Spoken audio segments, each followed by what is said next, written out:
introducing my group for tonight and then passing it along to Albany County's League of Women Voters. But I just wanted to make some notes beforehand. As you should know, on June 9th, our residents will be voting on proposed district budget for the 2020-2021 school year. And we're looking to elect 3 new members to our Board of Education. There will be no in-person voting on June 9th. All will be done via absentee ballot. I want to make sure you all remembered that. All our ballots will be mailed out to our qualified voters in the district on or before June 2nd.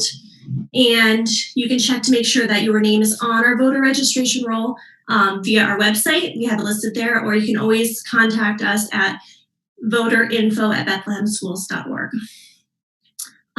Upcoming dates that are important for you to know is on May 27th, we'll be hosting our annual budget hearing. So our budget that was passed this past Monday night, the community has an opportunity to speak on that specifically. And then again, on Tuesday, June 9th, we will need all absentee ballots back to the school district by 5 p.m. that day for your vote to count. At this time, I'm going to pass it on over to our event moderator, Margie Skinner from our League of Women Voters of Albany County. Thank you so much.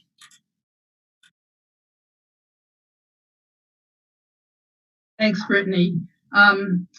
Thanks for inviting us to participate in this forum and for explaining the details of the election and the dates. I am Margie Skinner. I'm from the League of Women Voters of Albany County. We're a nonpartisan volunteer organization made up of people who live in Albany County, and we are part of the National and the State League of Women Voters.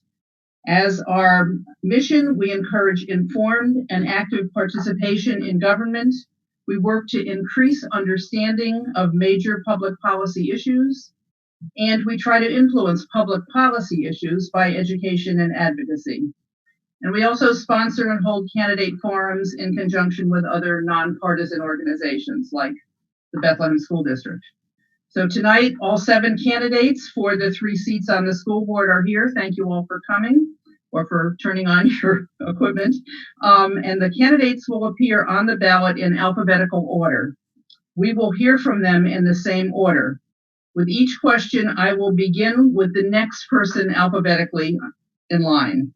So the first person alphabetically is Christine Beck, and we'll go through the list as we ask people to answer the questions. Each candidate will begin with an opening statement that will be no more than 2 minutes long.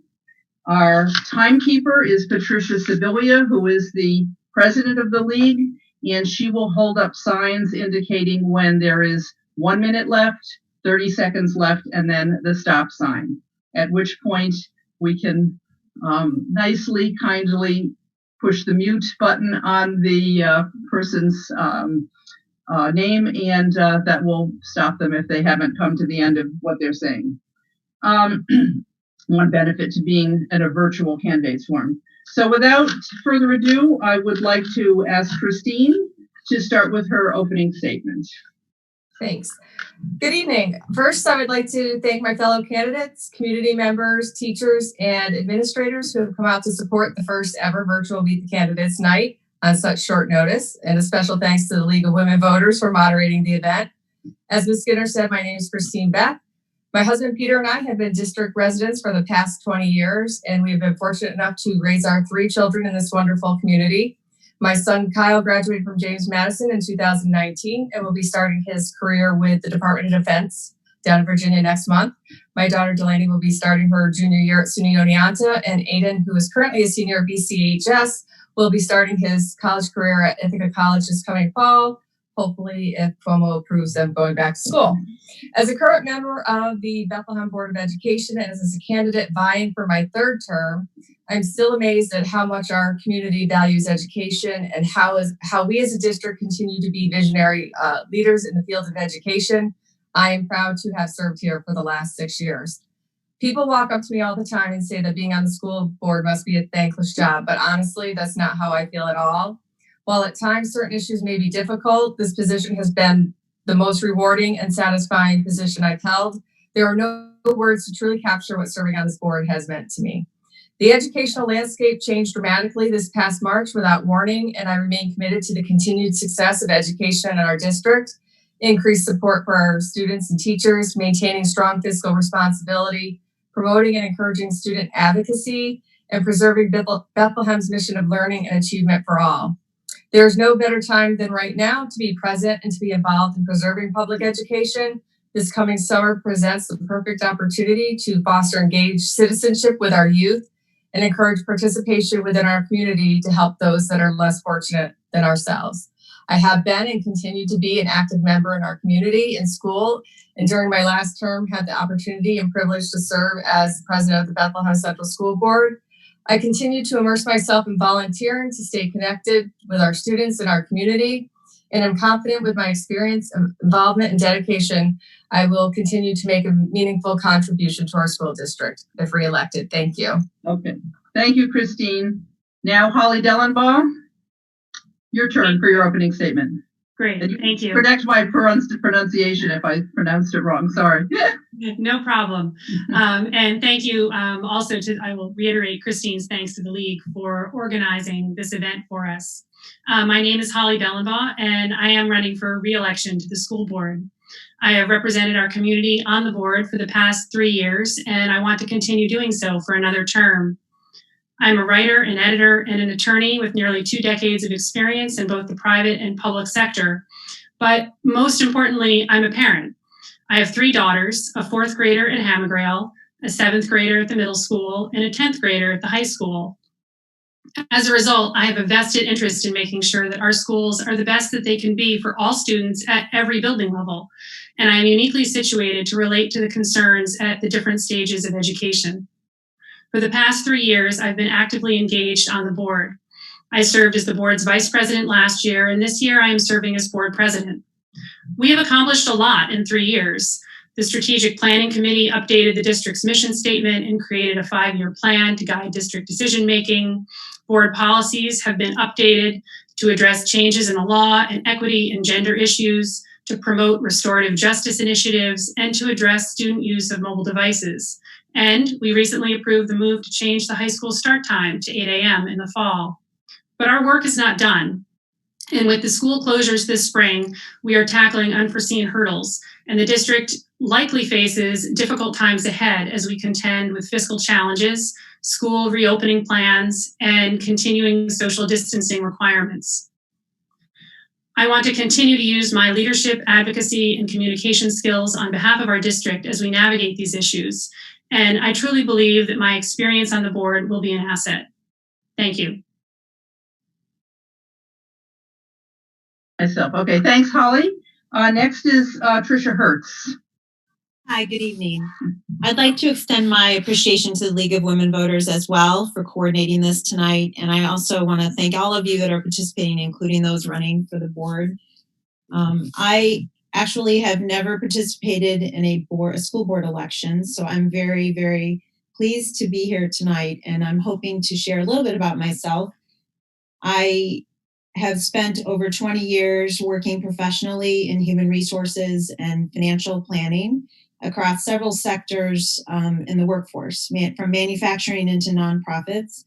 And a couple years ago, I took some time off because I recognized the importance of also serving in the role of a parent. And so I've spent some time at home. We relocated to the Bethlehem area in 2006, and I've raised 2 daughters through the school district. My oldest just finished her freshman year at Siena College, and my youngest is in 8th grade moving into the high school. And over the course of the last year and a half, I've spent time participating in the middle school PTO and volunteering across different community organizations, such as the YMCA, as well as my local church. And what I've recognized is that I really am hoping to be able to pivot my career and my professional experience into supporting the school district. I come from a background of people that have really valued education. I personally feel that life is a learning pathway where we can experience different learnings, whether that's in the school or at home or through the work that we do. And so I'm very pleased and excited to be able to be running for a board seat, because I do feel like our district, as well as the state, is under some enormous change as we're all participating online at this particular meeting. We sometimes go through changes we totally cannot plan for. And I feel that serving on the board, I can utilize my professional experience because I have supported organizations that have had to go through change. So again, I hope you get to know me a little more this evening, and thank you again. Thanks, Tricia. All right, next is Kelly Magnuson. Hi, good evening, everyone. My name is Kelly Magnuson. I'm a resident of Slingerlands. I live here with my husband, and we have 4 children. We relocated from downstate New York 5 years ago, and I have one son who graduated Bethlehem High School 2 years ago. We moved here when he was starting 10th grade, and I was extremely worried bringing a 15-year-old to a new school district. And our primary concern was school district in the move, and we hit the jackpot. My son had the best 3 years of his educational career here at Bethlehem. And I have 2 younger students in the school system, a 3rd grader, daughter, and an 8th grade son moving on to 9th grade next year. I have found the school district to be fantastic. I've had wonderful experiences with everyone from support staff to teachers to administrators, and I'd love to be part of trying to keep and improve on a daily basis what is already so great.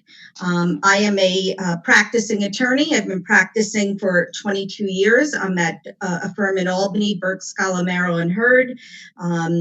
I do a lot of employment law. I do a lot of insurance defense, medical malpractice defense. I volunteer at the VA hospital here doing a legal clinic. And I also have teaching credentials. I've taught middle school in New York City. I've taught college. Currently, I'm involved in Bethlehem in the Bridge to College program for first generation college students. And I'm always happy at what I see going on in this school. It's always innovative and always first to come up with things that help our students. And I'd love to be part of that in the future. Thank you. Thanks, Kelly. Okay, next is Meredith Moriarty. Hi, I'd like to also say thank you to the League of Women Voters and everyone involved in putting together this election under very difficult circumstances. My name is Meredith Moriarty, and I am running for re-election to the Bethlehem Central School District Board of Education because I believe in the power of public education to change lives. I'm an attorney and a mother of 3 children in the school district, ages 10, 8, and 6. I grew up in Dellenbaugh, and I'm a proud Bethlehem alumna.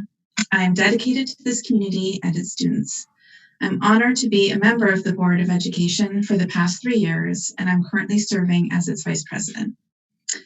We are living in challenging times. In the next year, our schools will be asked to do more than ever before. We must be ready to confront the social, emotional, and educational consequences of the school closure, ensure that our schools are safe and healthy places for our students, staff, and faculty, and comply with constantly evolving public health rules and regulations. We must do all of this while we are facing a devastating economic downturn. State funding is restricted. Members of our community have lost jobs, businesses, and homes. These challenges are going to take a tremendous amount of hard work to overcome. I believe that the experience I have gained and the relationships that I've built while serving on the board will allow me to help guide our community through this difficult period. I'm asking for your support so that I can continue to serve our community. Thank you. Thanks, Meredith. Now, next is John Queenan, we said? Queenan, that's right. Thank you very much. Good evening, everyone. Thank you, our virtual host, for hosting. I would be remiss if I didn't thank the 3 people who are rerunning for election. This is a volunteer spot, and I'm sure as I was doing my research for the spot, it is not an easy task that you do. So I certainly appreciate your service. And of course, we do have an MD, Dr. Richman, on the line, and I would be remiss if I didn't thank him. I believe he's currently working right now. So I tip my hat to you as well, sir. As to my background, I came up here. I'm a Dutchess County native originally, went to public schools there, graduated, went to Dutchess Community College for 2 years, then on to SUNY Albany, and then on to law school. In 1996, I relocated to New York City, in which I started with the Corporation Council of the City of New York. Originally started in the Bronx Family Court Division doing delinquency work, unfortunately, much of which came out of our public schools, who was really my first experience with the public school system. I am currently a practicing attorney. I left the city government in 2005 when I moved up here with my wife. I have an 11th grader in the high school and an 8th grader in middle school, and frankly, have been very impressed with Bethlehem schools. I think most of you know me, those who do, as a coach for many, many years, for well over 10 years in soccer, in hockey. So I feel like I have a pretty good handle on our youth and what our parents want from our youth. But, we have to remember it's a district, and, there are some folks who may not have kids in a district, and anytime a decision is made, we need to keep them in mind as well. It is great and a wonderful goal to have our kids as our primary concern, as an education they always should be. I am a newbie to this. I will tell you that right off the bat. I'm not substantively going to be as good as the 3 people who have served. But what you will get from me is my preparation. You will get me to roll up my sleeves, and I will dig into the issues. And when I make a decision and cast a vote, it will be considered of everyone. Thank you. Okay, thank you. Thank you, John. And last but not least, certainly Ryan Richman. Oh, needs to be unmuted. I'm muted? Now you're good. Go ahead. This is to my 2 minutes, yeah? Okay. 2 minutes. You have 2 minutes. Yep. Okay. My name is Ryan Richman, and I'll thank everyone involved. Again, we can't thank everybody enough for putting this together at the last minute. And I do apologize. I am a working emergency room doctor, and I couldn't switch to this shift. My colleagues are helping me, and I have the census in front of me. So if I get called away, I'm so sorry, but I'll try my best to stay here for the whole meeting. So I've been a Bethlehem resident for 10 years. I have 3 young kids in the district, 2 of whom go to Eagle, and 1 of whom's a preschooler. And I'm also an ER doctor. I'm running for the school board because we are going through a crisis as a community. COVID-19 has upended our schools and our community, the children, teachers, and parents of our town, and we're in a situation that we could have never imagined. The current school year might be over in a sense, but the next school year is only 4 months away. So we have a lot of work to do in a short amount of time. I've personally seen what this virus can do, and I understand how important it is to keep everyone in our community safe, from the kids to the teachers to our elderly residents who are at more risk. The decisions we need to make together in the next few months will be very difficult, and the science is complicated and messy, and we need a school board who can meet this challenge, and we need a voice on the school board who can help guide it to the right decisions.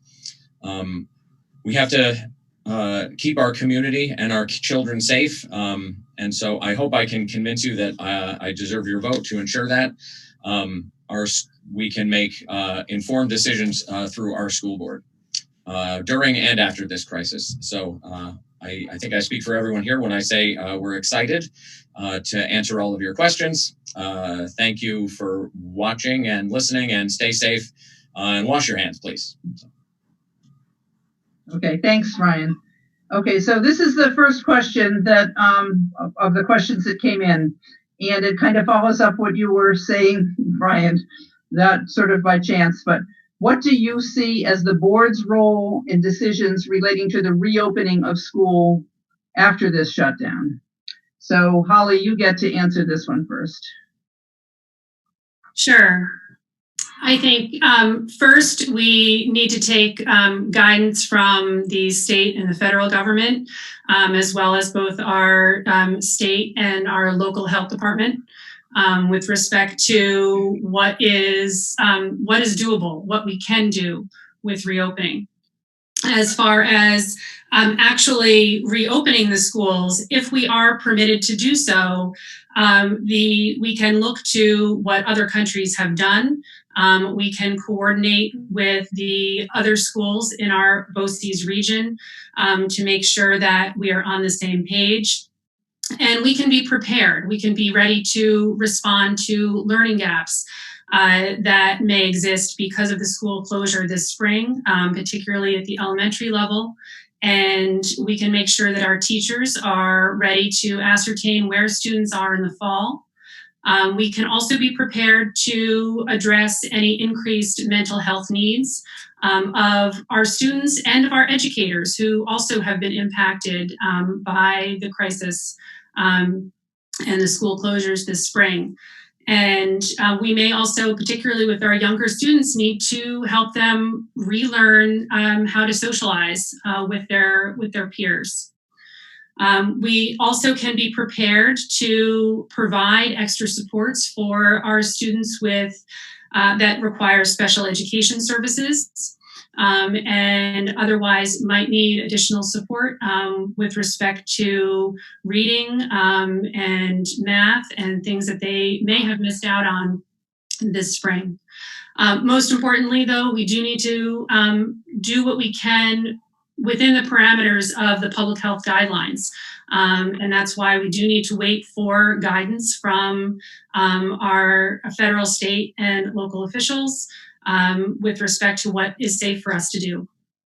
Thanks. Okay. Tricia, same question. Do you need it repeated or you're okay? No, I'm fine. Thank you. Okay. I think that what Holly outlined is accurate in the sense that the board's responsibility is really to support the information that's available from all the subject matter experts. That could be from the state or the county level, and then work in support of the administration that really has to determine across multiple age groups as well as levels in the school as far as the educational needs, what is going to be the safest way for us to address the educational platforms that are being offered and whether or not the timing works for us to say open school.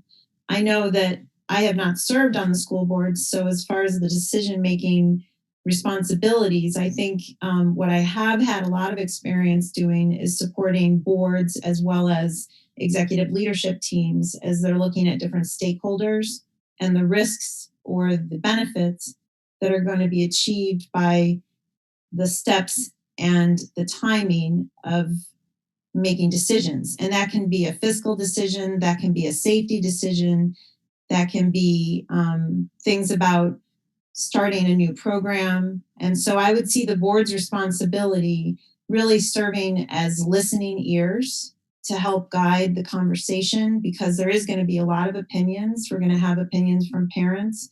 We're going to have the subject matter experts, as Mr. Richman mentioned, because there is a lot of health risks associated with COVID.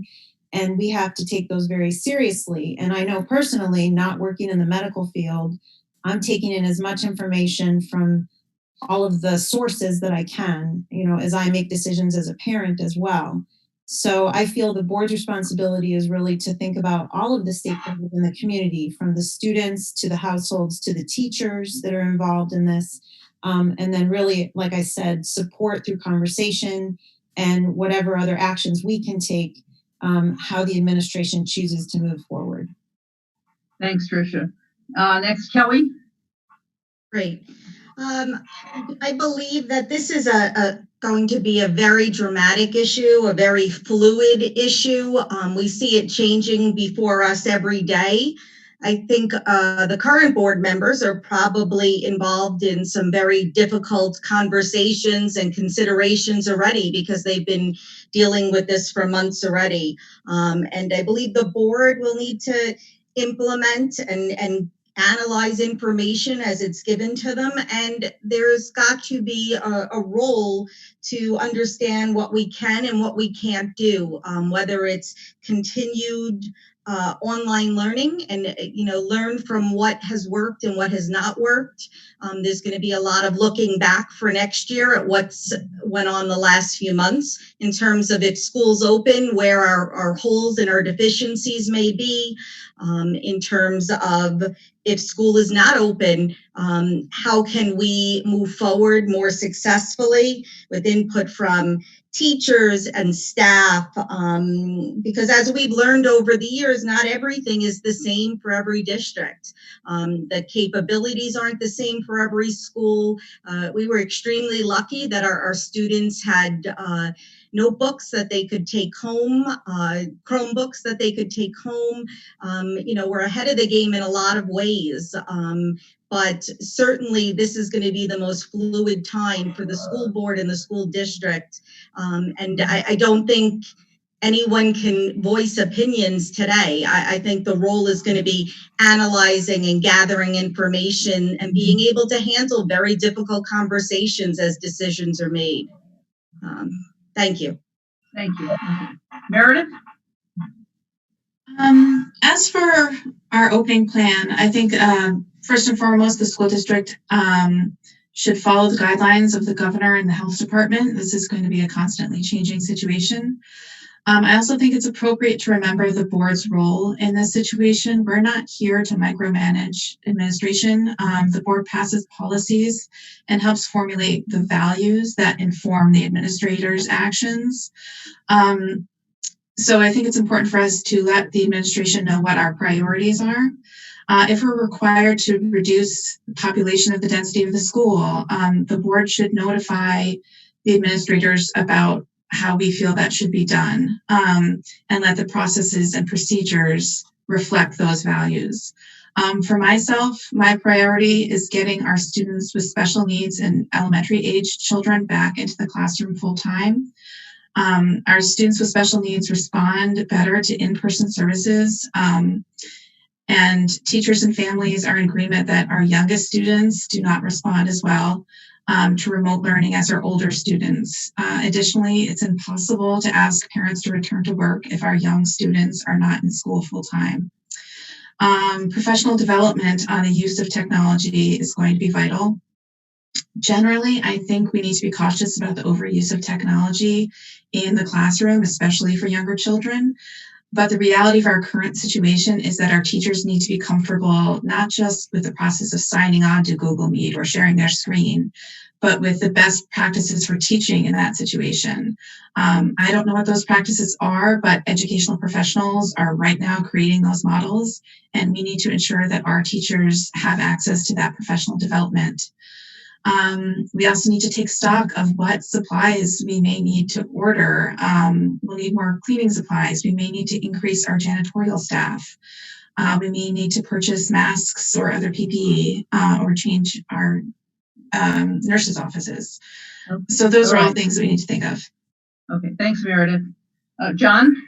Yes, thank you. In short, my answer is whatever it is now is probably going to be different than what it will be in 30 days and 60 days. So the question becomes, what is the role that we play for the school? And I think the role we play is information gathering. We all come from different resources. We have different contacts in the community, and we have different abilities to take those abilities and apply them to the situation at hand. What was true yesterday and 15 days ago is not going to be true tomorrow and 15 days from now. So I think you need the experience and collective experience of the board to inform and act as an advisor to the superintendent and the schools. In my former firm, I was the managing partner of that firm. Thankfully, we didn't have to deal with any COVID issues back then, but in 2017, my firm was merged into a much larger firm, a 200-person firm with offices in New Jersey, New York City, Long Island, Poughkeepsie, and Albany. I sit on the executive committee of that firm, and we're currently dealing with these issues very significantly now. How to open up our Long Island office and when, and New York City and New Jersey, and how those things are going to be impacted differently in different areas. So I think the idea of what is the board's role is to listen, to collect information, to be understanding of everyone's position. And of course, we have to address the kids and the people that are teaching those kids. This is not an easy time for them, and we need to be sensitive to them. And it's a very difficult time for everyone who's involved on a day-to-day basis. That is not me, so I don't purport to know what every parent is going through or what every teacher is going through in those challenges. But I will certainly learn them to make sure that I know. And again, when I'm advising in the capacity that I hope to advise, that I'm rendering the correct advice where it's wanted. So I hope things are static soon, but I'm not realistic in that regard either. Thank you. Thanks. All right, Ryan? Yeah, so I would agree with a lot of stuff that everybody else has said already. But I think that the big role of the school board is to serve as the elected representative of the community. The board itself is made up of people that the community has elected to serve the interests of everyone in the community, including the students, the parents, the teachers, and people who don't have children in the school district at all. It's our role as a board to keep everyone involved there safe. So the role in terms of this crisis is not small and not insignificant. I would not consider the board's role to be micromanaging in a situation like this. This is as important as a decision that can be made, as important as anything in the budget and any hiring decisions that we can make. Opening up the schools is something that we need to do as much as we can and keep it safe for everyone involved. And I also agree that the situation itself is fluid. I probably see that more than anyone. The situation on the ground changes every single day, but that does not mean that we're at the whim of Governor Cuomo or the people in the state or federal government to tell us what to do. We can start planning for ourselves now. We only have 4 months until September, so we need to make sure that we make the right decisions now. I feel like having a strong medical voice on the board will help us do that. Thank you. And Christine? I definitely think that we're going to need to take guidance from state and local officials, along with the health department, and guidance from CDC. But there probably will be some autonomy for districts to determine which direction they're going to head in once those decisions have been made, which locales can start transitioning and opening. But I do actually have an opinion on the online learning is not sustainable for a long period of time. It's just not mentally healthy for our students. They're not going to be as academically successful if they're not in a classroom. And safety, of course, is of the utmost concern with our students, but the board does have oversight over the safety of our students, making sure they're academically successful and that the program's sufficient to meet their needs and ensuring their safety. So those are other things that the board is responsible for. We may not do it on a day-to-day basis, but we definitely have some oversight in that regard. I really hope that once there's more guidance that we're looking at different hybrid models so we can get as many kids back into the classroom as possible. While I know there's some discussion about the younger kids being, obviously it's a little harder to teach them online, parents need to get back to work, but there is something about socialization for our high school students, being surrounded by their peers at a time when their mental health is at an all-time high with regards to being crucial, and that mental health can go down in the high school year. So we really need to be cognizant of that. But again, there are a lot of moving components. We have to look at our staff, their health issues, who's going to feel safe coming into school. So there's a lot of decisions that do have to be made, but the board will definitely be told about the plans. We'll probably be able to weigh our thoughts. Obviously, we wouldn't be the ultimate decision makers in it, but I really hope that as a district, we will do everything in our power to safely get our students back in the classroom, and look at other models like Taiwan that has had actually a couple students went online and talked about the things that they were doing in Taiwan, such as washing before every class and after every class. Thanks, Christine. All right, next question. And aside from these challenges of returning to school, what are your other priorities for the district for the coming year? And why and how did you select these issues? So Tricia, we start with you. Priorities for the district is a very broad array of topics. And I think as I contemplated joining the board, one of the largest features of board support for me would be to understand policies that the students and the faculty are guided by. And I know that there was a policy committee that did a review, and I think that those guidelines are incredibly important because it basically is the landscape for how the schools function and how the students understand the disciplinary process and what their expectations are. So I do feel that that's a priority that the board should always maintain an awareness about. The second area for me would be the fiscal management of the district and the decision making that goes around that. Again, as a working parent, I will have full disclosure that I was not an active participant in board meetings prior to this year. In fact, I think, in all honesty, I served in more of an armchair quarterback role at times where you would hear a snippet of a decision and then you would kind of sit back and go, well, why are they doing that?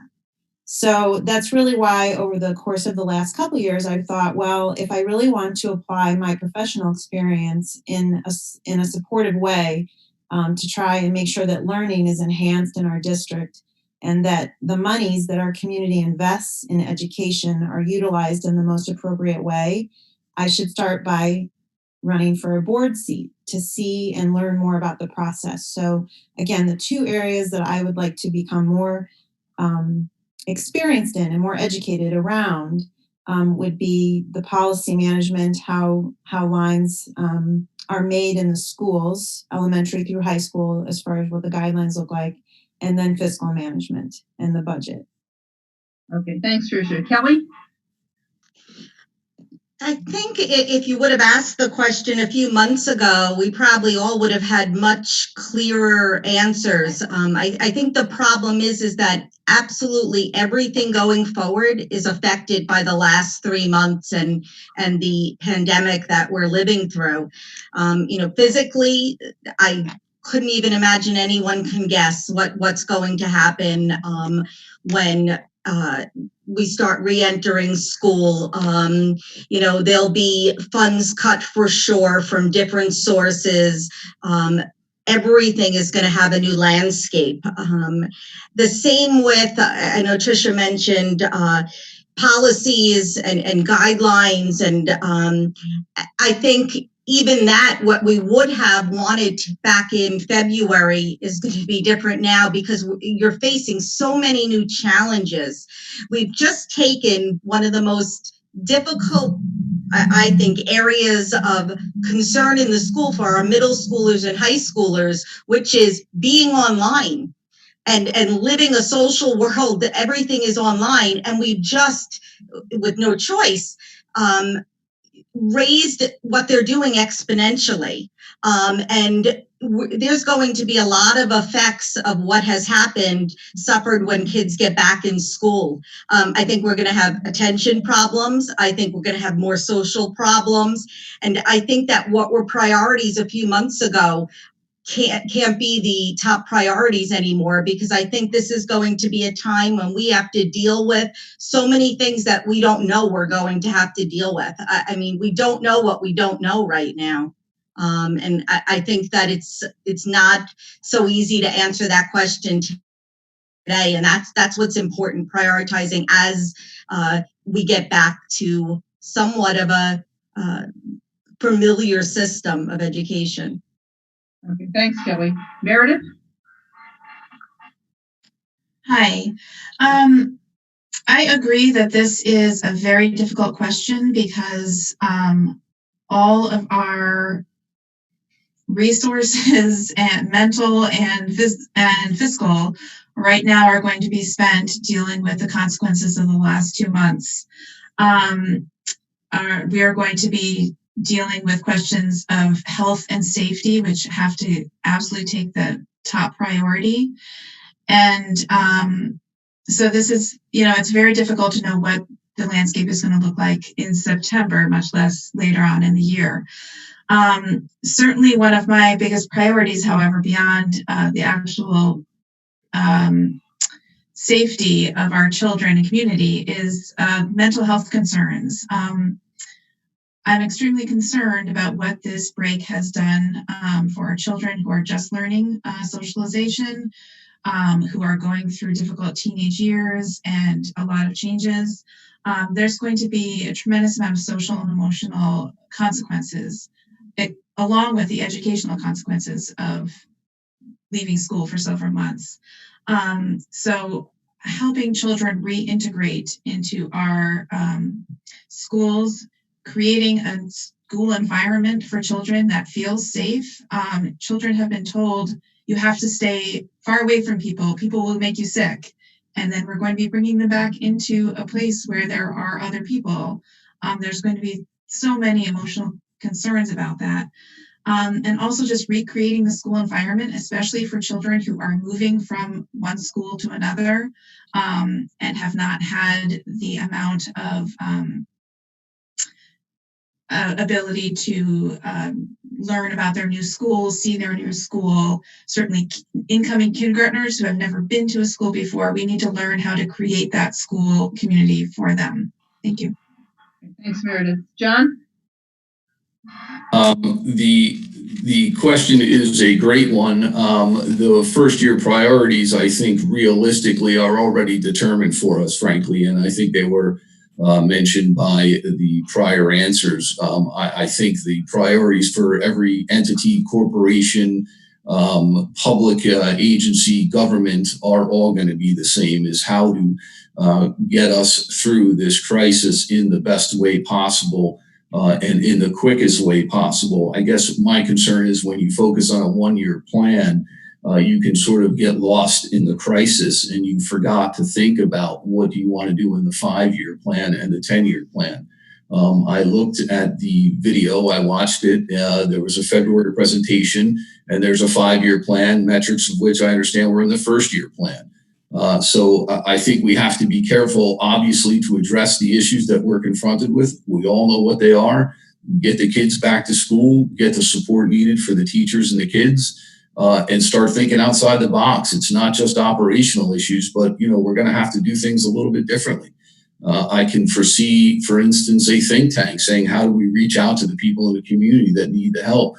If this homeschooling continues, we may have to do home visits and just make sure, we're talking about mental health, make sure everyone is okay. The bottom line is you really have to do a 1-year, a 5-year, and in my view, a 10-year plan and see how those things all fit together. Because if you focus on the 12 months ahead of you, you're going to lose track of the 2 and 3 years and the people that are coming behind that are going into elementary school next year or the year after, or may not have to deal with this, thankfully. But we have to prepare them for that and prepare the school district for it. So I think the focus needs to be longer term. And I think our priorities are defined for us. I don't think we need to really go out and define them. Okay, thanks, John. Brian? Thank you. John, I might disagree a little bit. I think our priorities can be set in terms of, how we respond to the things that we are seeing. We're certainly in a crisis right now, but we can't waste the opportunity that we're afforded by a crisis like this. I mean, obviously, in terms of goals going forward, number one is to keep everyone safe, and full stop, that has to be our first goal, especially over the first year, especially with the idea that we're reopening schools. But within that, we as a board can direct our attention, where we think that it will help the community in the long term. And some of the ways that we can consider doing that are in terms of economic justice and economic support for our community. The pandemic doesn't just affect people medically. We're seeing a staggering amount of unemployment. We're seeing businesses close. That's affecting our kids and our teachers' mental health, as Meredith pointed out, which is a extremely important thing to talk about for our community. We can also prioritize things like environmental justice. The one thing that might be a positive out of this is that we seem to be impacting the environment somewhat differently. There's a $1.2 million budget proposal on this election for buying school buses, diesel school buses, which there's a chance we won't need them next year. So it might be beneficial to pause that or consider, a different solution that might be more environmentally sensitive. So obviously, full stop, we need to keep everyone safe. But we can use that to prioritize the other things in our community and in our school systems that would benefit all of us in the long term. Okay. Thanks, Ryan. Christina? Yes. Christine, sorry. Oh, that's okay. Safety and the health of our students is first. But after that, we know that Governor Cuomo has announced potential cuts in school budget funding.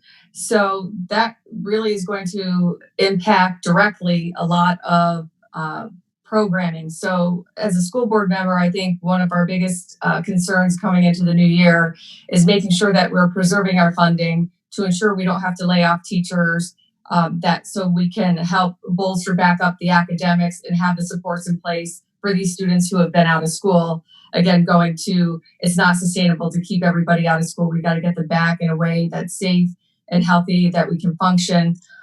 So the fiscal responsibility, we need to sustain programming. We need to look where we can take money if we need to, because we know there's probably most likely going to be cuts.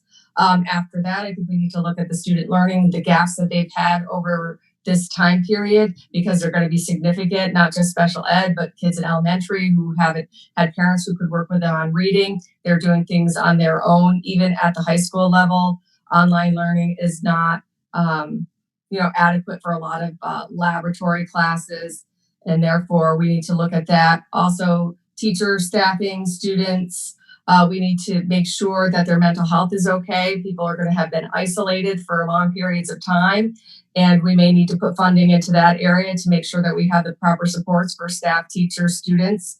Also looking at policy changes and also our disaster recovery plan. There's going to be a lot of moving parts. I don't think, other than the budget being the primary focus where we don't want to lose money, so we can't do the things that we need to do, everything else is going to be fluid all at the same time. But fiscal challenges are going to be significant for the next 3 years. And talking about the buses, at the last board meeting, I did mention the buses, and maybe we should reconsider purchasing that many buses going into the new school year, should we need some of that funding. But there was some discussion about that, and so there's more to come on that. Okay, thanks, Christine. And Holly? Thanks. I would agree with Christine that I think next year, probably the biggest issue that the district is going to face, that the board is going to face, is looking at our budget. And in the near term, I would want to work to maintain the programming that we have. But we are going to have to be conscious of curtailing our expenses and mindful of the fact that we can certainly anticipate a decrease in the state aid that the district receives. So that's sort of the biggest overarching piece that I think is going to govern the next year. Underneath that, I certainly would continue to support mental health services for our students as we've expanded them over the past few years at the elementary, middle, and high school levels. I think they're going to continue to be critical as our students come back to school. And I would also continue to support increased coaching, training, professional development for our teachers so that they can learn how to maximize the use of technology, whether it's in the classroom or if we have to have periodic school closures in the future, that they can maximize the resources that are out there for online learning. And there are increasingly more and more of them every day. Lastly, I would want to continue supporting the work that the district has done already with Generation Ready to address equity issues in our district. Equity issues continue to be important, even in a crisis. And indeed, I think our remote learning experiment this spring has only highlighted access issues in our district. And I would hope that the district would continue to move forward with addressing those. Okay, thanks, Holly. It's interesting how your comments sort of lead into the next question. Several of you mentioned this as an issue. How do you envision including students with special needs in meaningful ways while in the school environment? And how would you improve the integration and support of special ed students who are served out of district? So Kelly, you start this one. Yeah, I mean, that is a giant question. I'm certainly not going to be, I'm not the special ed teacher, I'm not the special ed support staff or the parents, though I do have a child with services. And I can tell you that the schools are trying, that we've recently had services added. My daughter is now starting to receive additional help time from a paraprofessional several days a week to assist her, in addition to her reading and math classes online that she gets help with. But as a parent, I can see that it's an extremely different framework when you're talking about special support services. And, you know, the mention of children who are not in the school itself, I assume they have a setup for services. But if nobody can now go to the home and provide those services, you know, they're missing out on the learning professional also. Well, we may not be getting it for our children in the equivalent of being in a classroom. There are going to be students who don't get the services at all at this point because they need assistance in the home themselves, occupational therapy and whatever assisted skills there are. Those children have none coming in. So I think, unfortunately, this is going to have to be something that is examined as we go. And I think it was Ryan earlier actually said that this unfortunate situation is actually an opportunity to learn. I don't have his words; they were eloquent, but that is actually, I think, something that we may be helped in the future by this forced on us experiment in learning who falls through the cracks in a time like this. And I think we're going to have to, you know, run with it as we see schools opening. Okay, thanks, Kelly. Meredith? One of the important things I think we can do in this area is to increase our co-taught classes. I know that was an issue that was brought up in one of the school board meetings this year, is how to increase co-taught classes. And that's something that I believe was worked into our budget presentation. Because I think it's very important to develop the peer-to-peer relationships that come with being in the same classroom together whenever we can provide that for a student. I think that it's very important. Additionally, I think other ways to increase peer-to-peer relationships are different programs within each school. I know my children go to Ellesmere, and there is a program called Best Buddies. I believe it's called Best Buddies, where fifth graders go in to the intensive skills class and volunteer, help within the classroom and create those relationships because the school has recognized that the best way to integrate children of differing needs is not with a teacher telling them to do something, but it's between children and seeing how they interact.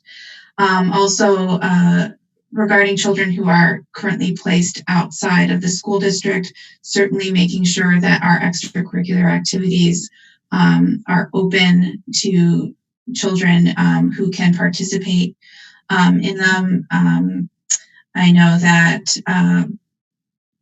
we have the ability to welcome children back into their home schools when we can. So I think that's a very important thing to bring and make sure that we are doing.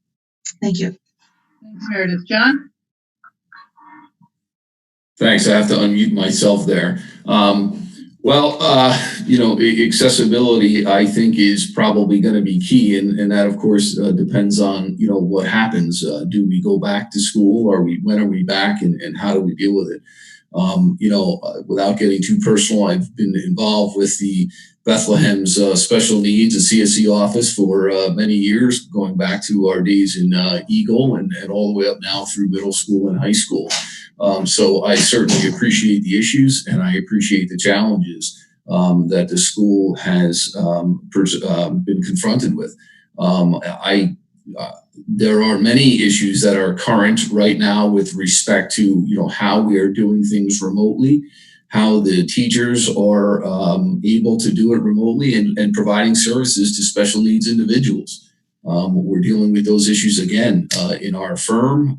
I sit on the board of the Police Athletic League in the city of Albany. These issues are, front and center. So it's a good question. I'm not sure, without knowing what we're going to be doing in the next 3 months, you can answer it. But I think overall there has been a response from the school, and I think it's our job to assist the school in rendering the proper response and providing the support and services. And again, I truly believe it's going to require some outside the box thinking and some perhaps in person somehow with masks or something else. Subject to the advice of the medical folks. So accessibility will always be an issue. It's more of an issue, I think, in the year coming. And as I said, I think our priorities are defined for us. The budget and special needs and accessibility. I mean, those questions, the answer to those questions or those as issues is sort of stating the obvious. So I think the question is to have a diverse background. I gave a presentation on the ADA a couple of years ago, so I'm certainly ready, willing, and able to jump in. Thank you. Good. Thanks, John. Ryan? Thanks. To answer, the only unifying thing that all kids with special needs have is that they all have different needs. That's one of the reasons we call them individualized learning plans when we get a child with special needs into the system. The fact that we're going through this crisis right now does not diminish the needs that those children have within our district. We need, as a board and as a community, to provide everything we can to make sure that those kids don't fall behind and to make sure that they're getting all the services they need. I have, some experience and have seen how kids can regress when they don't have access to the things that they are getting and they need. Come back to this, I'm sorry, but I'm an emergency room doctor, and at the beginning of this crisis, we didn't have any idea what we were doing with COVID patients. And 2 months later, we still don't know everything, but we're getting a lot better. In the ER, you learn to adapt and you do what you can for the patient that's in front of you right now. This is going to be a big job trying to make sure that every child in our district gets what they need during this next year, 2 years, 3 years. But it just means more work for us to make sure that each individual child gets what they individually need. And it's going to be a difficult job, but it's not a job that we can afford to put on the back burner. These are kids that require our help and the services of the community. Thanks. Good. Thanks, Ryan. Christine? What I'd like to say is, as a district of being on the school board for 6 years, we have heavily invested in our special education program, money and resources. We implemented the RTI program, which has been successful in lowering the number of students requiring IEPs. Across all of the schools, we've put guidance counselors and social workers in each building, which has helped with the mental health issues. So all of those supports are going to be in place when the kids come back. And hopefully we have a structure that will help alleviate some of the crisis going on right now. So I feel pretty confident with our programming that we will have the supports in place to help those that have regressed or need additional supports. But we also have other things like Meredith said, Best Buddies programs. We have sports programs where we integrate some of the special needs students. We also try to put students in the least restricted environment. So they're evaluated regularly because we want to integrate them into the traditional setting. We find that that's beneficial for everyone involved, and you see the most improvement if it's at all possible. So we do evaluate, we do put them in the least restrictive environments, and we're going to have to continue to do that in the coming year. And if we are still online, we will have to address, obviously, the issue with special needs not getting the services that they adequately need. Obviously, we were anticipating this, so we're doing the best we can under the circumstances, but that will be something else that's moving. We're looking at our summer program and if that's going to happen this summer, so hopefully a condensed version will help assist those students. And with the students out of district, we have set up a committee of parents who I think we have about 20, 25 parents involved in talking about how to get the outbound students more integrated into the school community, if at all possible, based on the restrictive environment that they can participate in. So over the last 6 years, we continue to move that needle. And the thing that I've been asking for at board meetings for several years is to get more data as to special ed. I gotta shut you off. Okay. Okay. And Holly? Thanks. I think the answer depends on whether we're online or whether we're back in school. If we are online, I think one of the biggest things that we can do is provide some support for our educators, training, professional development, so that they can get a handle on best practices for trying to move their teaching to an online format for our special needs students. But if we're back in school, I think the first thing is going to be preparing for a need for additional supports for our students as they return to school. And then beyond that, continuing to support programs like the BOE CTE program, as well as innovative programs at our high school, such as the Paper Pastries program that has taught business skills to students so they can sell homemade note cards within the high school. And also supporting the college transition program at St. Rose. But I think the most important thing going forward is going to be continue to grow the relationship between the board and administration and the community so that the board can continue to hear issues and address them instead of letting them fester out there. If we don't know about the issues, then we can't do anything to try to fix them. And I think back a couple of years to there were some concerns from the community, and we were able to work to reinstitute the parent advisory committees with respect to special ed services. Okay, thanks. And Tricia. Thank you. I think when I think about this topic, and again, I have not served on the board, I can only really speak to this from my own personal experience in the household, that this district has done a phenomenal job, as has already been stated, providing resources for the students that need additional help, for the students that might require additional counseling or guidance support. And I know that from our household perspective, I have definitely leaned into the counselors that are available. The teaching faculty, as well as the counselors, have always been incredibly responsive with regard to stress-related concerns. I know in my house, we tend to have some stress-related anxiety. And so the topic of IEPs and special needs, to me, goes beyond the students that are currently in that category, because I think as a district right now, as well as the state and the country, we are going to have a lot to regroup on as far as providing the supports to students across the board. I know just the lack of schedule has caused some stressors with regard to my student, kind of having that topsy-turvy understanding of doing online education and then going back out and not really having that continuity. But I think in order to keep the students that are currently categorized needing those additional supports, we need to continue to bolster the student clubs. One way we could do that is we could even do online clubs such as Best Buddies Online and make sure that the students are remaining engaged in those regular activities if they're used to seeing each other, so that it's not left to the students' discretion. We could make sure that students understand that it's almost requested that they're active in a club, that they have partnerships with students that might need a little additional coaching or guidance if they have special needs, so that they feel more integrated in the school community. I think there's lots of opportunity for us to do outreach to the students that have Okay. services in that way as well. Thanks, Tricia. Okay, I'm looking at the clock and realizing we did a little miscalculation. So I have 2 more questions and then the finals, but that's going to take 15, 30, 45 minutes, brings us up to 8:15. I don't know if we can do that, Brittany. We can combine the 5th question with your final statement because it kind of does that, if that's okay.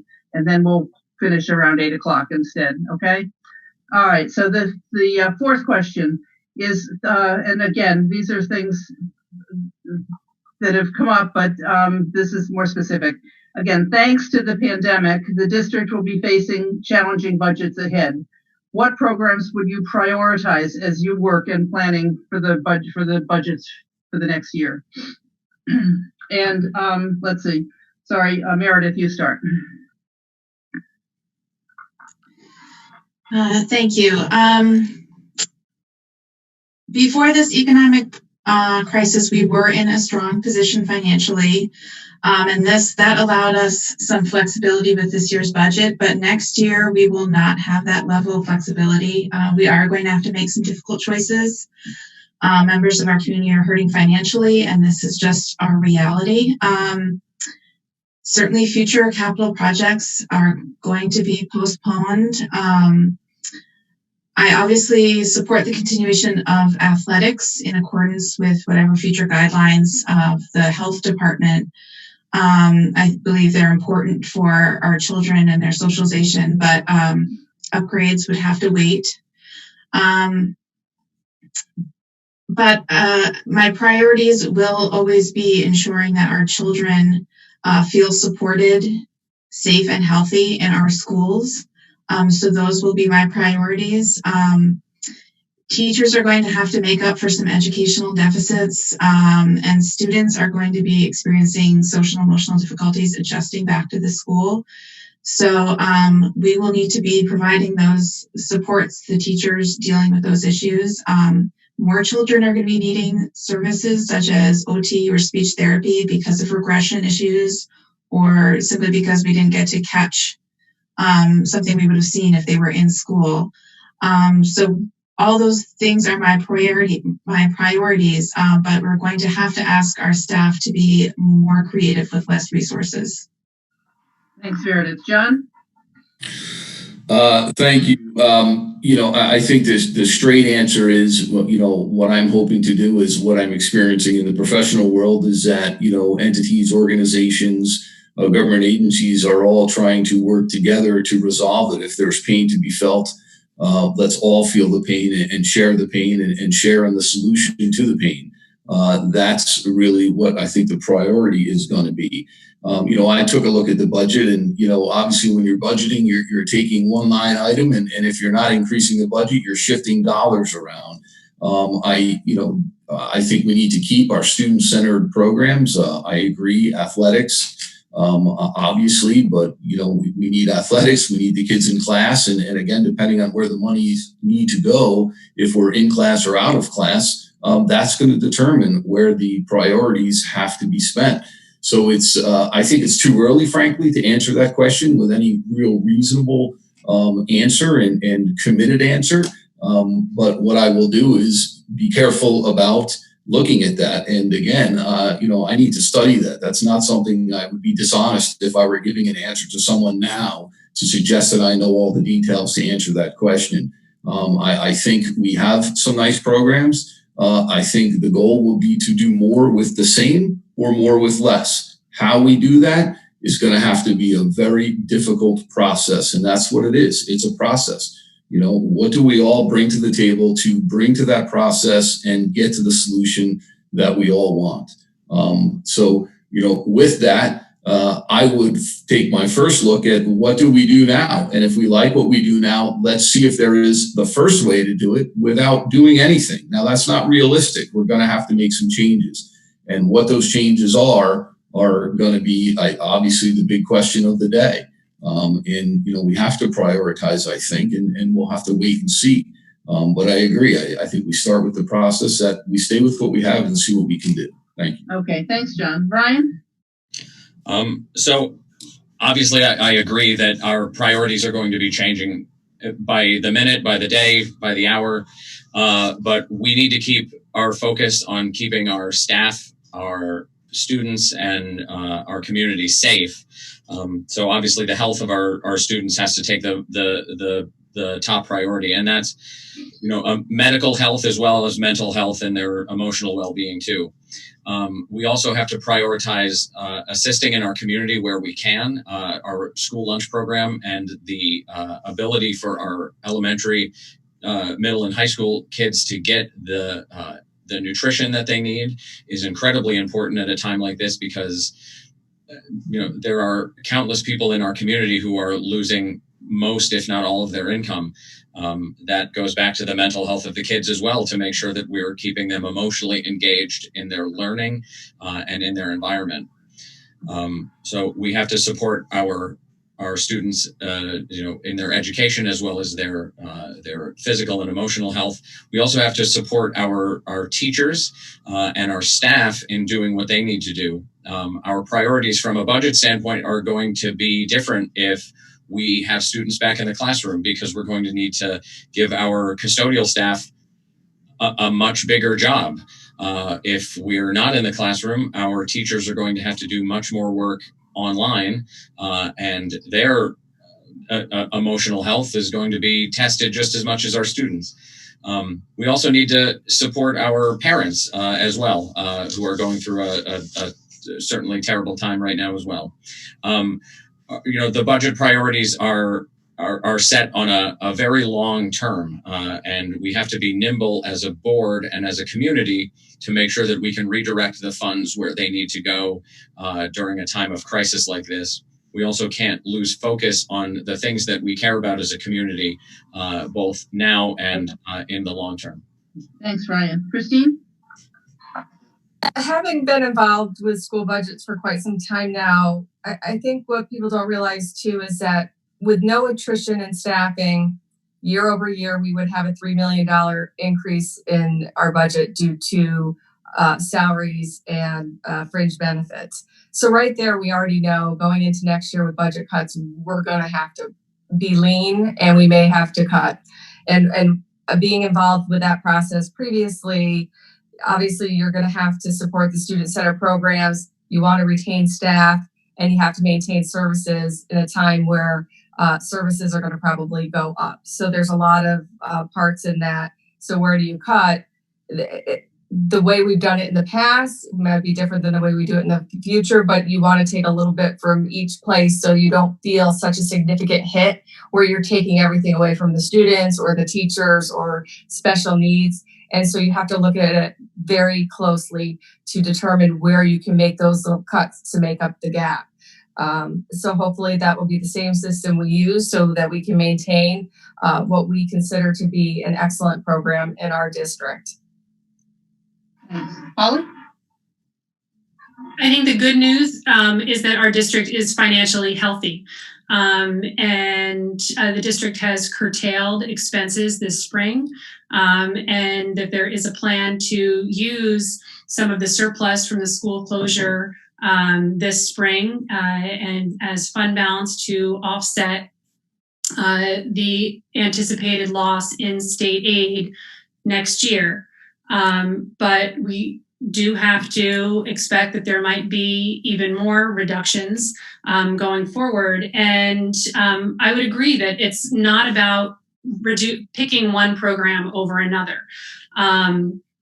I would say that all of our program areas are important. It's not just about academics or athletics. It's also the arts and music programs that we have that are incredibly important to our students.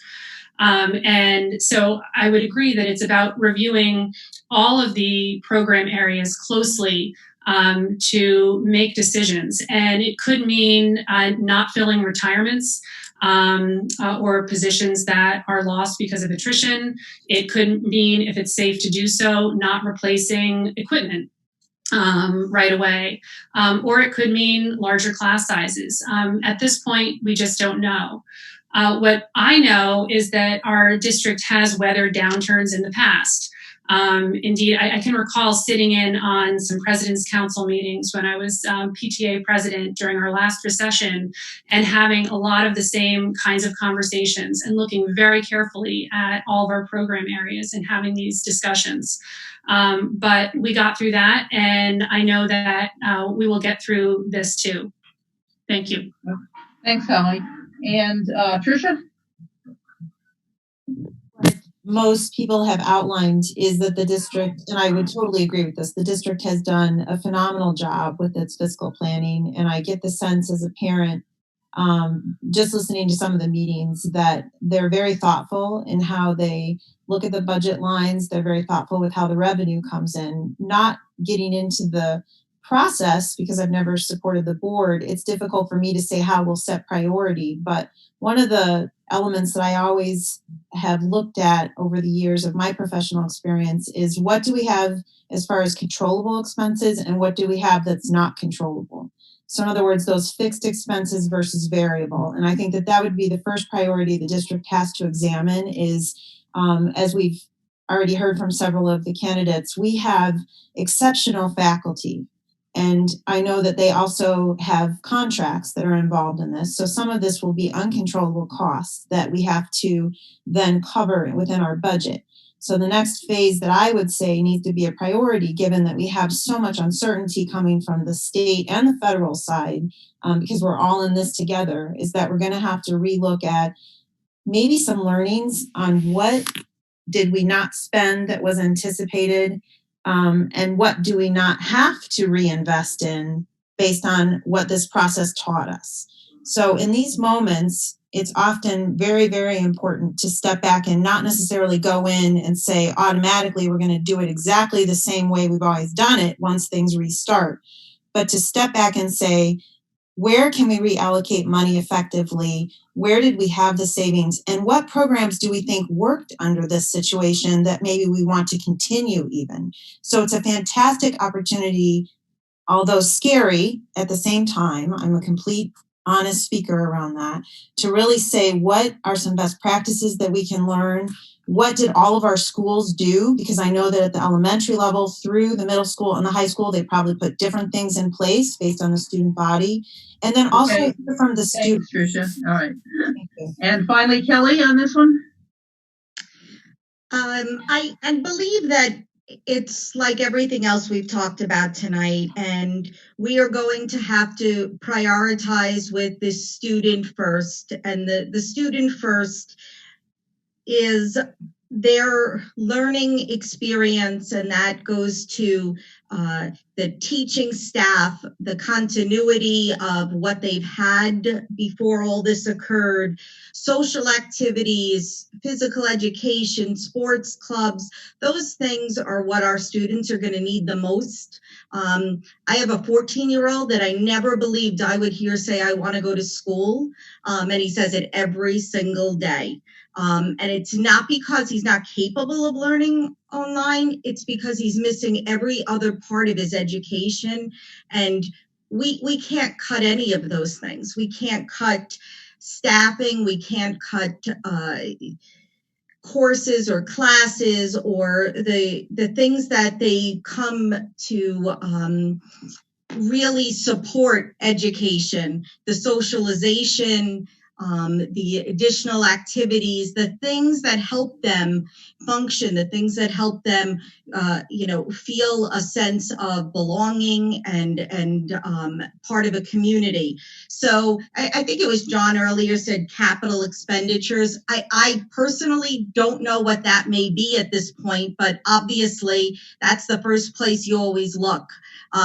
We're going to have new expenditures. I know my firm is going through it right now. We're already ordering PPE and equipment and things that we're going to need just to reopen. So I don't know that we know what our expenses are, but I think that what we can't do is cut from our students' social and activities, because that's where they've been hurt the most these last few months. And we're going to have to look at the things that can be pushed out a little bit.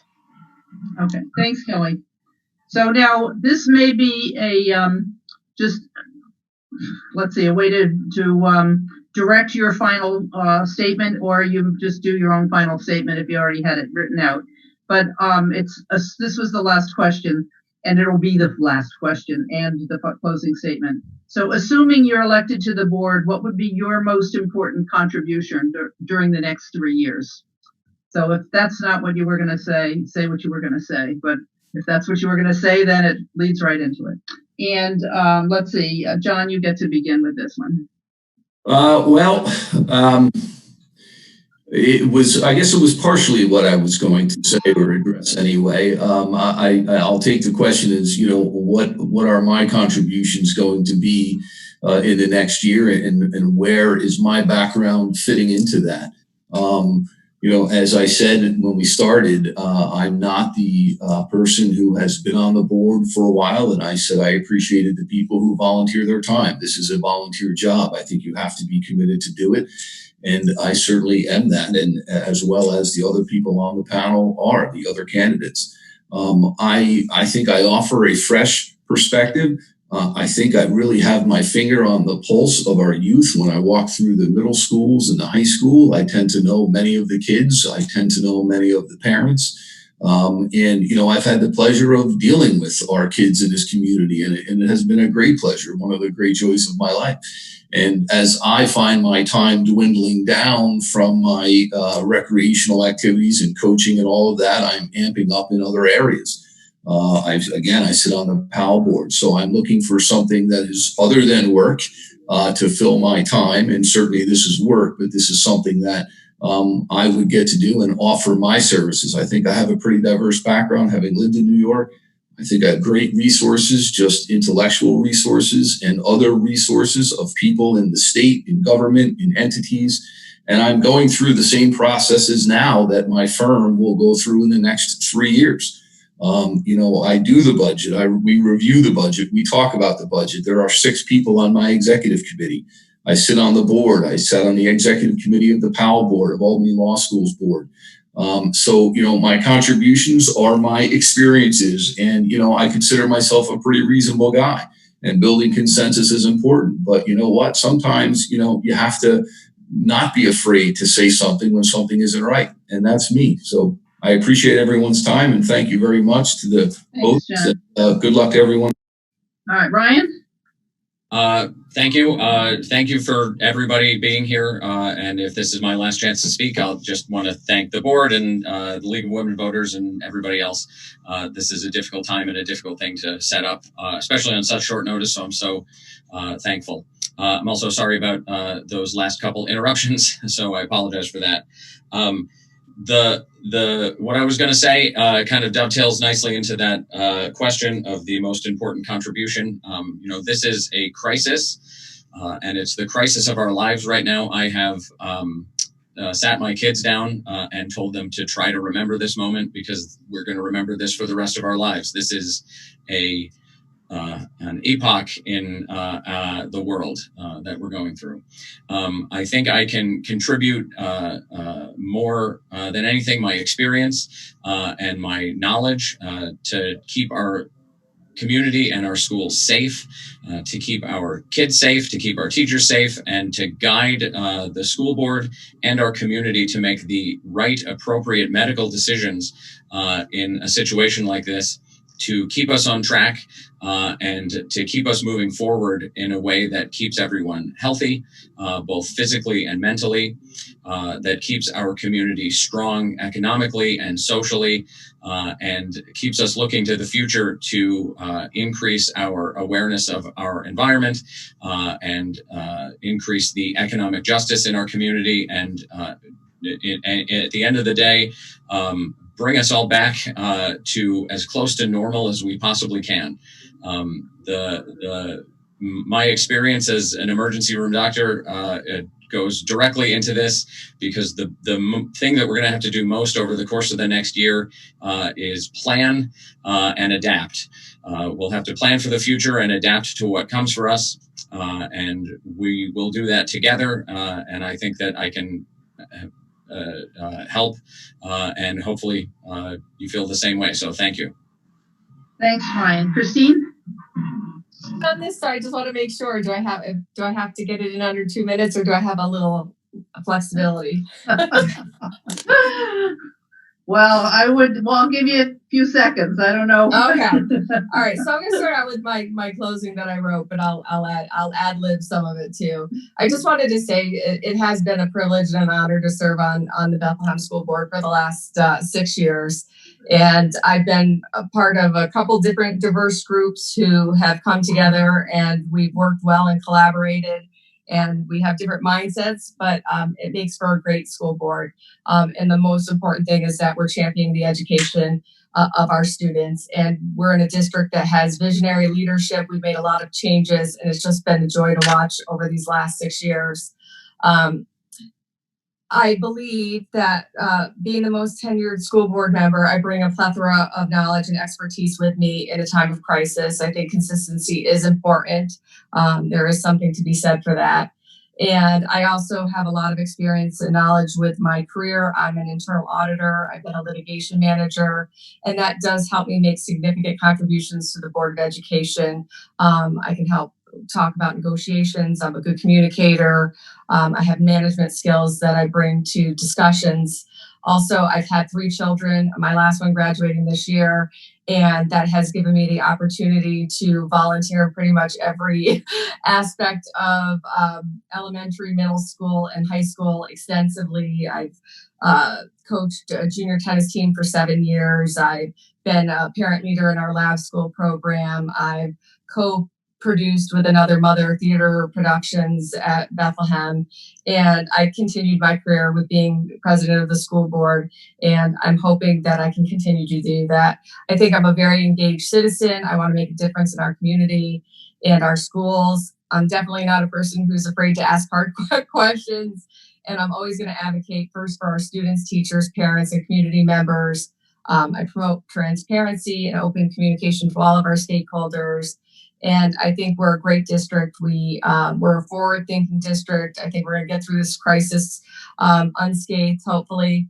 And we strive to teach our kids to be critical thinkers, innovative, and different. And I think we're going to have some times that are going to really show what our kids are made of. And these last 6 years have allowed me the opportunity to do that and be part of this decision-making body that affects our children. All right. I'm almost done. I just got one sentence. I got 1 second. It would be my honor once again to serve on the Bethlehem Board of Education, and I look forward to your continued support to re-elect back on June 9th. Thank you. All right, Holly. Thanks. I think my strongest asset to the board would be my experience on the board for the past 3 years. I have gotten a crash course in all facets of education. I've taken time in the classroom at different building levels. I've attended conferences and trainings to stay abreast of new issues in education and reached out to experts for additional information when I needed to. I'm also aware that a school district is not just a classroom. And as a board member, I've gained relevant knowledge about other critical functions, our transportation folks that get our children safely to school, our food service team that makes sure that they're not hungry, and our operations and maintenance teams that maintain our buildings.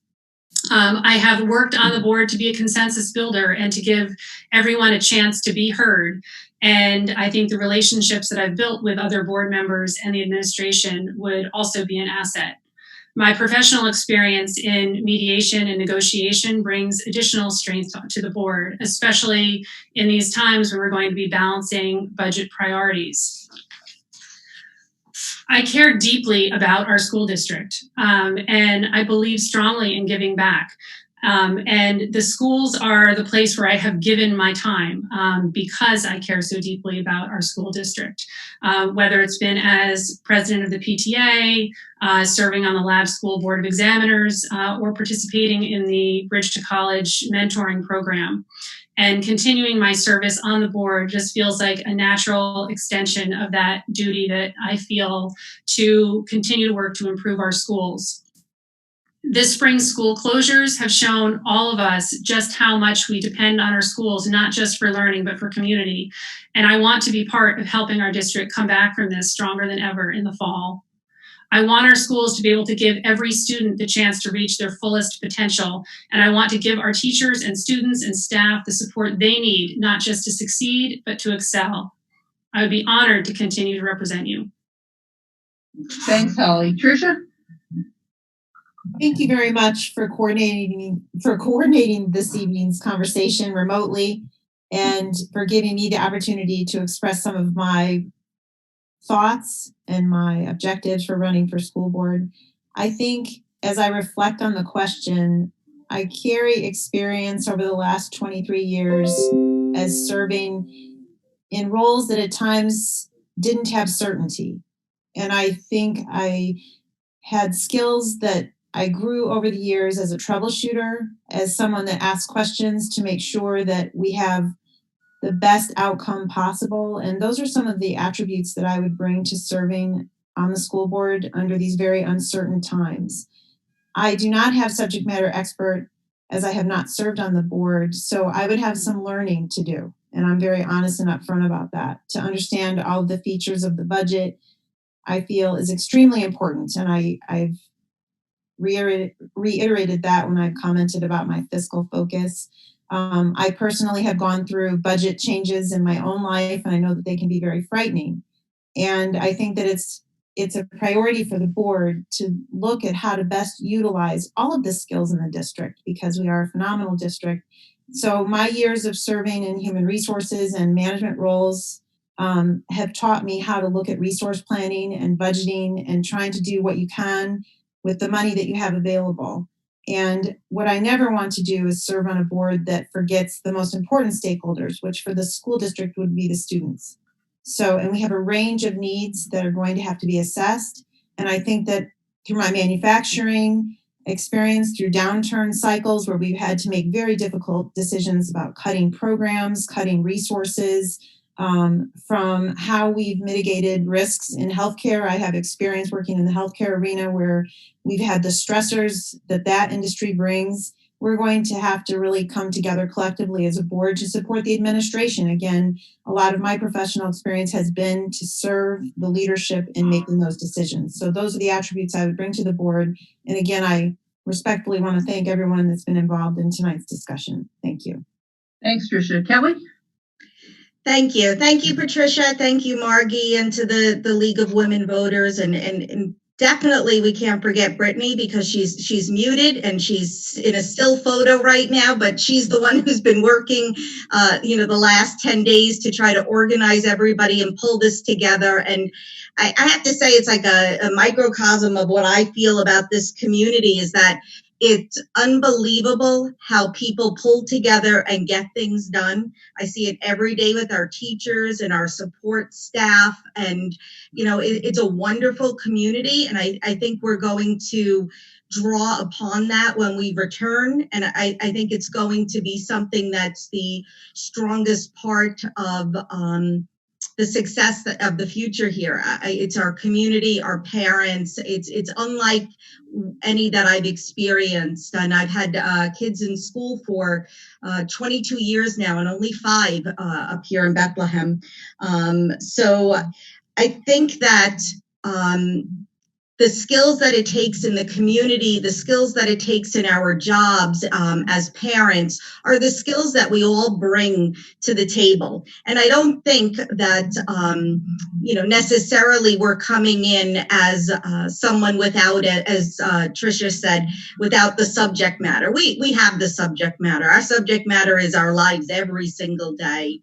My strongest skills are and always have been communication, negotiations. I'm a trial attorney. I've tried 30 or 40 cases to verdict, and I've countless mediations and arbitrations and resolution, and getting along and working as a team and being able to communicate is what's most important. And it never matters what the subject matter is, whether it's a medical malpractice case or an employment law case. It's those skills, and I think that's what I bring to the table. So thank you to everyone for the time tonight. Okay, thanks, Kelly. And Meredith, you are our finale. It has been an honor to serve on the school board for the last 3 years. Throughout this period of school closure, we have been reminded of what our school district means to us. It is a community filled with teachers that will do anything they can to reach their students, including learning an entirely new way of teaching in 1 week's time. Students who crave connections with their peers and their teachers, and administrators who are going through the most challenging time of their careers right now. I'm proud of the way that our district has come together during this crisis because of excellent forethought and support from our community in years past. Every student in our school district had access to a Chromebook so that they could learn from home. We realized the immediate needs of some of our most vulnerable students and created a food service program that has successfully provided 500 meals a week to students and their families. This process has been painful. However, teachers and students are frustrated by technology. Working parents have been asked to become teachers with no training whatsoever. And families are seeing negative effects of increased screen time and not enough peer interaction. Students with fewer economic resources are having difficulty accessing their schoolwork. It's important to take time during the summer to assess what things we could do differently and what we could do to lessen the negative effects of any such crisis in the future. I believe my experience and relationships with the administration and my fellow board members will help me engage in a frank and productive discussion regarding these matters. I've learned so much during my 3 years of service. I've attended statewide conferences, and I've not been afraid to seek additional information when I'm faced with an unfamiliar document or an educational term that I don't know. I hope the community will support the district and vote to pass the budget using the absentee ballots that will be coming in the mail to you. And I hope that I receive your support as well. Thank you. Okay, thanks, Meredith.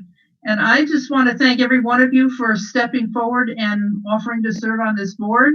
I'm sorry only 3 of you will get elected, but I hope all of you will keep your involvement and your interest in the schools. And good luck to all of you. For the people watching, remember May 27th is the budget hearing, and you will get your absentee ballots in the mail and get them back in by June 9th. And good luck to all of you. Thank you so much for inviting us to help out with this. Thank you very much. Thank you. Thank you.